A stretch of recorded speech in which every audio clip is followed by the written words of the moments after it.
अलग अलग तरह के तासीर के खाना अगर खाएंगे तो वो दोनों आपस में रिएक्ट करेंगे। जब भी आप कुछ भी खाते हैं, whatever you have eaten in your lifetime, जब भी आप कुछ भी खाते हैं उस खाने को पचाने के लिए आपका बॉडी उस खाने को पचाने वाला एक केमिकल प्रोड्यूस करता है, राइट, जो कि वो वाला खाना पचा सकता है। और उसी वक्त अगर कोई ऐसा खाना खाया जिसकी तासीर इससे अलग हो तो उसके लिए एक different kind of chemical produce करना पड़ेगा। और ये भी हो सकता है वो दोनों केमिकल आपस में रिएक्ट करेंगे and that will cause a reaction, और उससे गैस बनेगा जो कि अनफॉर्चुनेट है, और वो गैस को बोलते हैं हम एसिडिटी।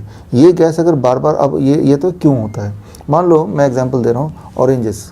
आप अगर याद करेंगे तो ऐसे एक्सपेरिमेंट अनजाने में आपने कभी किया होगा कि मान लो आपने दूध पी लिया, राइट, तो दूध जब पेट में गया तो उसको हजम करने वाला केमिकल बॉडी ने रिलीज़ किया क्योंकि आपने दूध पिया। अब लेकिन थोड़े आधे घंटे बाद आपने ऑरेंजेस खा लिया। ऑरेंजेस खाने के लिए, क्योंकि oranges is alkaline in the body and milk is acidic in the body, तो ऑरेंजेस के जो केमिकल्स हैं, जो बॉडी जो वाले केमिकल ऑरेंज को डाइजेस्ट करेंगे वो अलग है। तो इस वक्त आपके पेट में दो तरह के केमिकल बॉडी ने प्रोड्यूस कर दिया, स्टमक ने प्रोड्यूस कर दिया। एक तो वो जो एसिडिक फूड को डाइजेस्ट करेगा, फॉर एग्जांपल डेयरी प्रोडक्ट्स, दूसरा वो जो अल्कलाइन फूड को डाइजेस्ट करेगा जैसे कि ऑरेंज। ये दोनों केमिकल आपस में भिड़ गए and that is producing gas, जो गैस के डकारे बोलते हैं या एसिडिटी बोलते हैं, गैस्ट्राइटिस बोलते हैं। और ये वाला गैस अगर बार बार किसी के प्रोड्यूस होता है तो पेट के अंदर वो छोटे छोटे छाले, या वो छोटे छाले धीरे धीरे बड़े छाले बन सकते हैं, और that is what is called acidity. तो ये सीक्वेंस है, एसिडिटी क्या है और क्यों होती है। इसके कॉम्प्लिकेशन बड़े भयानक हो सकते हैं, कॉम्प्लिकेशन में डेथ हो सकता है। कैसे हो सकता है? देखिए, पहले तो मैंने बोला कि घाव बन जाते हैं छोटे, माइक्रो, वो ऐसे दिखेंगे नहीं लेकिन लेंस से दिखेंगे, इतने छोटे छोटे घाव होते हैं। लेकिन एसिडिटी फिर भी चलती रही, मतलब वो गैस बनता रहा लगातार कुछ महीनों तक, सालों तक। कई लोग होंगे आप में से जो 10 साल, 20 साल, 30 साल या जब से आप पैदा हुए हैं तब से एसिडिटी के शिकार ही हैं। आपने कभी ऐसा दिन देखा ही नहीं बिना एसिडिटी वाले, ऐसे भी लोग हैं। तो धीरे धीरे इन्फ्लेमेशन जो है, घाव वो बढ़ता जाएगा। बढ़ेगा तो उसका नाम आ जाएगा अल्सर, यानी कि तब ब्लीडिंग होगी, आपके स्टूल से ब्लीडिंग होगी, तो आपको दर्द होगा, तो आप डॉक्टर पास जाएंगे तो बोलेगा अल्सर वर्ड। अब अल्सर की दवा चलेगी, जबकि कोई दवा होती नहीं अल्सर की, जो भी दवा वो देंगे। और अल्सर, लेकिन एसिडिटी ख़त्म नहीं हुई, अब अल्सर बढ़ता जाएगा। एक स्टेज आएगा जब वो कैंसर बन जाएगा, ट्यूमर बन जाएगा, राइट। और पेट के अंदर ही खून बहेगा और पेट में खून ही खून हो जाएगा, and that is the last stage जिसमें डेथ होती है। जब भी आप दो तरह के खाना खाएंगे, अलग अलग तरह का, जिसकी तासीर अलग अलग, बॉडी दो तरह के गैसेस प्रोड्यूस करेगी या केमिकल प्रोड्यूस करेगी। तो दवाई लेने से क्या उनमें से कोई केमिकल प्रोडक्शन कम हो जाएगा? नहीं। अगर तो कम हो जाएगा तो वो वाला फूड डाइजेस्ट कैसे होगा? तो आप एक बात समझ लीजिए कि एसिडिटी की कोई दवा हो ही नहीं सकती, क्योंकि जो दवा जाएगी उसकी एक तीसरी तासीर है इन दोनों से अलग। ये दो केमिकल ऑलरेडी बॉडी ने प्रोड्यूस किया, एक तीसरा केमिकल जो बॉडी ने प्रोड्यूस नहीं किया लेकिन आप ले रहे हैं, और वो कहाँ जा रहा है? वो सीधे स्टमक पे जा रहा है, जो ऑलरेडी एक बैटल ग्राउंड बना हुआ है, लड़ाई का मैदान ऑलरेडी बना चुका है। तो एसिडिटी के वक्त आप अगर कोई भी दवा लेते हैं, चाहे वो एसिडिटी को ठीक करने वाली दवा क्यों ना हो, या ऐसा बोला गया इससे ठीक हो जाएगा, अगर तो कोई बोलता है कि इससे ठीक हो जाएगा, तो मान लो कि वो टेम्परेरी रिलीफ दे सकता है at the cost of making you more sick, right. ऐसी कोई एसिडिटी की दवा हो ही नहीं सकती, राइट। तो क्या होगा, धीरे धीरे वो एग्रेवेट करेगा, ठीक है। टेम्परेरी कुछ रिलीफ देगा लेकिन और एग्रेवेट हो जाएगा।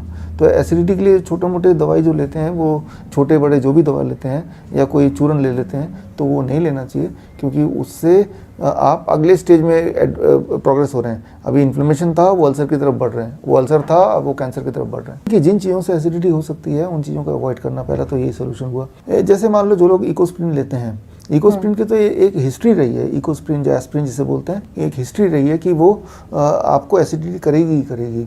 जो लोग एटोर्वास्टैटिन, स्टैटिन वगैरह लेते हैं, उसकी हिस्ट्री रही है, वो आपको एसिडिटी करेगी। इस तरह की काफ़ी सारी दवाइयाँ ऐसी हैं जो which is prone to make you acidic. तो जब तक वो छोड़ेंगे नहीं तब तक आपकी एसिडिटी जाएगी नहीं, और एसिडिटी जानलेवा हो सकती है, क्योंकि वो दवा ले रहे हैं अपनी जान बचाने के लिए, लेकिन वही दवा कारण बन रहा है। तो आप देखिए कि जैसे आपने हार्ट डिजीज से प्रिवेंट होने के लिए एस्प्रिन लिया, तो एस्प्रिन लेने से आप हार्ट डिजीज को प्रिवेंट कर रहे हैं, but at the cost of making you sick with stomach cancer. तो ऐसे लोग हार्ट डिजीज से मरे ना मरे, स्टमक कैंसर से ज़रूर मरते हैं। ऐसे लोगों में स्टमक कैंसर से मरने की जो आंकड़े वो बढ़ जाते हैं।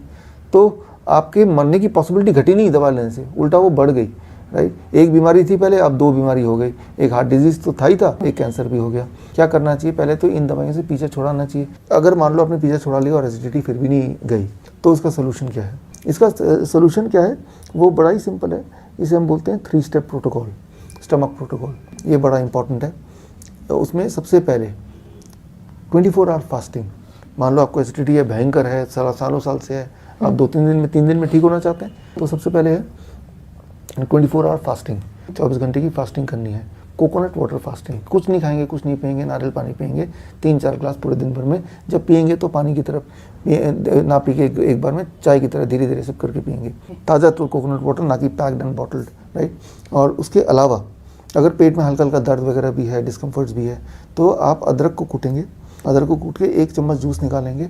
आप मिंट पुदीना को कूटेंगे, 1 चम्मच जूस निकालेंगे, दोनों 2 चम्मच हो गए, और 1 कप पानी में उसको मिला लेंगे वार्म वाटर में, उसको पी लेंगे धीरे धीरे चाय की तरह। तो ये दिन में अगर तो पेट में ज़्यादा डिस्कम्फर्ट है दिन में 2 बार कर सकते हैं, 3 बार कर सकते हैं, और अगर डिस्कम्फर्ट थोड़ा बहुत है तो आप 1 बार कर सकते हैं, डिस्कम्फर्ट नहीं है तो नहीं भी कर सकते हैं। ये डिपेंड करता है कि कितना डिस्कम्फर्ट ज़्यादा है, तो दिन में 3 बार किया। तो ये तो है पहला 24 घंटा। अगले दिन, राइट, आप ये जितना मैंने बताया इतना करना है, साथ में आप फल जोड़ लीजिए, सिर्फ फल खा के रहेंगे, 100 ग्राम 600 ग्राम फल खाएंगे और रहेंगे, कोई भी फल पूरे दिन भर में। तीसरा दिन फल के अलावा कुछ सब्जियां ले सकते हैं, टमाटर, खीरा, मूली, गाजर, उसको स्टीम कर लेंगे थोड़ा सा, कितना 200-300 ग्राम। और पहले दिन जो खा रहे थे वो भी खाएंगे, फल यानी कि नारियल पानी भी, और साथ में कुछ सब्जी स्टीम करके। ये जो 3 दिन बिताए ना आपने 72 आवर्स, इसमें बॉडी में 2 चीज़ें हुई। एक तो वो जो गैस बनने की प्रवृत्ति उसको ब्रेक किया बॉडी ने, दूसरा उस प्रवृत्ति की वजह से जो इन्फ्लेमेशन है, माइक्रो इन्फ्लेमेशन है, अल्सर्स हैं, वो सबको बॉडी ने हील कर दिया। आप बोलेंगे 3 दिन में हील होगा, तो एक बात बताता हूँ मैं, मुंह से लेके आपका कोलोन तक जो एक पूरा एक पाइप है ना, इसे पाइप बोलेंगे, 36 मीटर का पाइप, बड़ा लंबा पाइप होता है, राइट। अगर उसको पाइप की तरह लगाएं तो वहाँ पे हीलिंग 3 दिन में ही होती है, बड़ी फास्ट होती है, फास्टेस्ट, राइट। लेकिन वो 3 दिन माहौल देना पड़ता है।